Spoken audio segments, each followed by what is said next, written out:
زه به درته یو څو شعرونه ووایم چې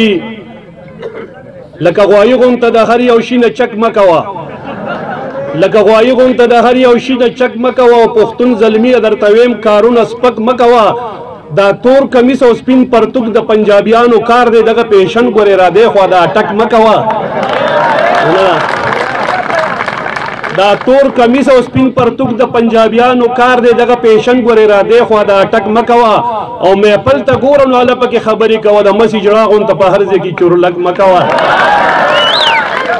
میپل ته ګوره نو هله پکې خبرې کوه د مس اجړا غونته په هر ځای کې چورلک مه کوه او زما د ګل په شان ښایسته ښایسته یاران پیمړه دي زما په مخ کې صفتونه د ټوپک مه کوه او زلمیه دا په کم نایي دي سر جوړ کړی دی زلمیه دا په کم نایي دي سر جوړ کړی دی او داستانه خو خالص ښځو کې نر جوړ کړی دی او خوای د غوګونو در لاسې کرپولې او بره د پولي شان ببر جوړ کړی دی نو لږ سوچ وکړه د پلار او د نیکۍ اخته دي داسې او داستانه خو خالص بنګالی خر جوړ کړی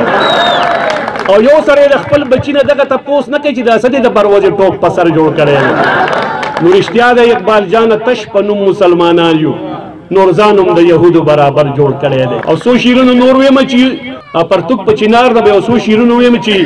خفه شوم نن مې د یوې پیغلې لیدلی پرتوګ خفه شوم نن مې د یوې پیغلې لیدلی پرتوګ او لکه جورابه یې بدن پورې لیو کړی پرتوګ دا را د کم وطن کلتور دی زه خبر نه شوم او د نن زلمي چې د سردي په شانتې کړی پرتوګ او د خپو ګټکۍ دی پکې مه پټوه هم ګناه ده د خپو ګټکۍ دی پکې مه پټوه هم ګناه ده لږ شان اوچت تړه اشنا ده میرات مړی پرتوګ او هغه به ټول عمر الله پاک په پرده کې ساتي او چا چې د صبر په کمن باندې تړلی پرتوګ او چا چې د بل د بېعزتۍ کوشش دی کړی کړه نو په خپله په اوږو باندې راوړی پرتوګ نو ما اقبال جان نه ګیلې مه کوه بې ننګه یاره تا خو په خپله په چینار باندې خور کړی پرتوګ